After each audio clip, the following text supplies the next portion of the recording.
Get your St. Louis MMA fix at knucklejunkies.com.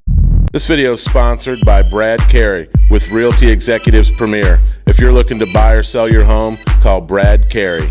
Knuckle Junkies here at Shamrock FC 301 with victorious Jordan Dowdy. Jordan, it's a Two Pros Nose reunion. I just want to know how you feel right now. I know that this fight was weighing a little heavy on you. To get the victory, what this means for you. Yeah, I mean, he almost had a tricky little heel hook there. It was never set in, but I would have won the onion for the night if you'd have got that.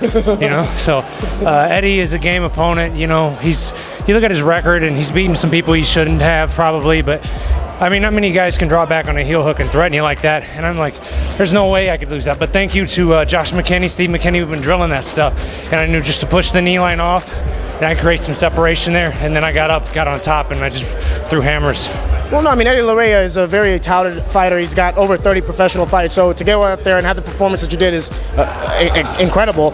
Just talk a little bit about the training camp going into this. I know that you went to Glory for a lot of your camp, just the preparation for this fight versus previous fights. Well, minus the coach, I have to piece everything together, and luckily I am very fortunate to have a lot of good people at my use, so I can go out to Wolves Den, I can go out to Glory and work some of that stuff with Krause, and his gym is full of killers, and then I got Steve McKinney and Josh McKinney working with my jiu-jitsu, and everything's getting better. I'm finding a way to do it, but you know, whenever you end up with my skill set and you're at 4-4, that's a heavy burden. It keeps you working hard, and even then when I was behind, I was like, no fucking way.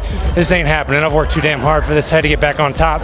It's good to be back in the win column. I feel like this weight is off of me a bit, and you know, 5-4, couple moments away from like 8-2.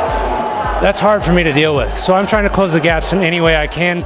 Love me, hate me, I don't give a shit, but I'm gonna keep working. Knuckle Junkies here at Shamrock FC 301 with the co-main event winner, Adam Osmoe. Adam, just walk me through the fight because it was a grueling, gritty 3-round war, and it was exactly what, in my opinion, I thought I was gonna see. Two strong, big men going out there with strong wrestling bases and tough chins. Yeah, man, like 100% hats off to Sean, dude. Like, probably one of the funnest fights I've been in. Like, he's so game, he's so tough, man. It was a lot of fun even being in it. Like, every round, me and him would get up, look at each other, like, that was a fun round. Like, in between, like, he even said, he's like, this is fun. I was like, yeah, man, it doesn't get much better than this. So 100% hats off to Sean, man. I'm happy that I got the opportunity to fight him. Was there anything about Sean or the fight that surprised you at all?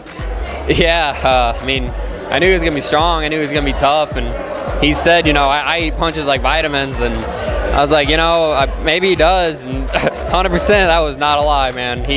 I would hit him and he would just walk right through him. I was like, all right, man. And like you even said before this interview, like, it was almost demoralizing. I was like, man, I'm hitting this dude and he's just walking at me. So I was like, I got to go to a plan B right now. Going into the third round, it was kind of clear that you won the first and second. What was going through your head? Were you trying to go for the finish, or you thought, man, this guy's just too tough, maybe I could just, you know, get the decision and just go from there? Going into the third, I mean, I wasn't feeling 100%. Like, I was a little winded, so I was like, I need to get this fight to the ground where I can control the pace. So I knew if I let him control the pace in that third, that it could have went a different direction.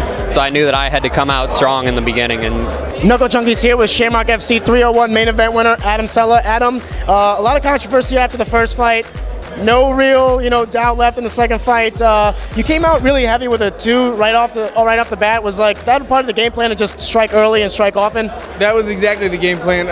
You know, Colton said in his pre-fight interview, I've been hesitant, and you know what? Thank you to him because he was right. And I had it set in my head. I said, I don't really care if I'm going to get hit. I'm going out there and I'm putting a 1-2 right in his face. I did not expect him to fall to his ass, but I mean, I guess that means I still got a little pop in my punch. Was there any emotion going into this fight because of the back and forth from the last fight? I mean, do you feel like this fight was different than, you know, other prior fights that you've had? Because you're almost a veteran of the sport now. You've had many fights, and this one, it seemed like you were carrying a bit of a chip on your shoulder. You know, I don't ever go into a fight emotional. You know, amateur pro, this is over 100 fights for me, so it's really nothing new. No ill will towards Colton Cole, you know, the hype of the videos is just the hype. I respect him as a person. He's a cool dude. He's got a lot of mutual friends, probably a really nice guy. But I had to prove this to myself that I can beat him fair and square. The last fight was questionable. I think I 100% won that fight legally, according to the rules, but that's in the past. Moved forward, got this pretty decisive win, and moving on now. one of the things that was said prior to this fight was like that you felt like the Adam Cella of old is dead, and that you're ready to show that you're one of the top talents here in St. Louis. So I mean, I don't really like to ask fighters what's next because it's very hard in the cloud of the moment. But I mean, if it was your way and your decision, what would you do next? I think I'm going to cut down to 135. I heard the division's pretty stacked.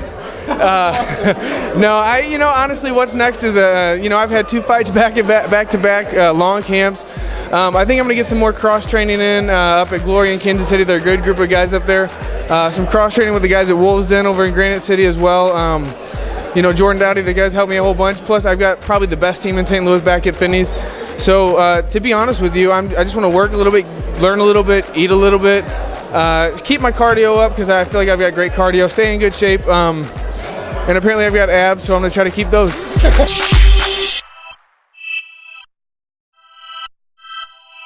knucklejunkies.com. No fucking way.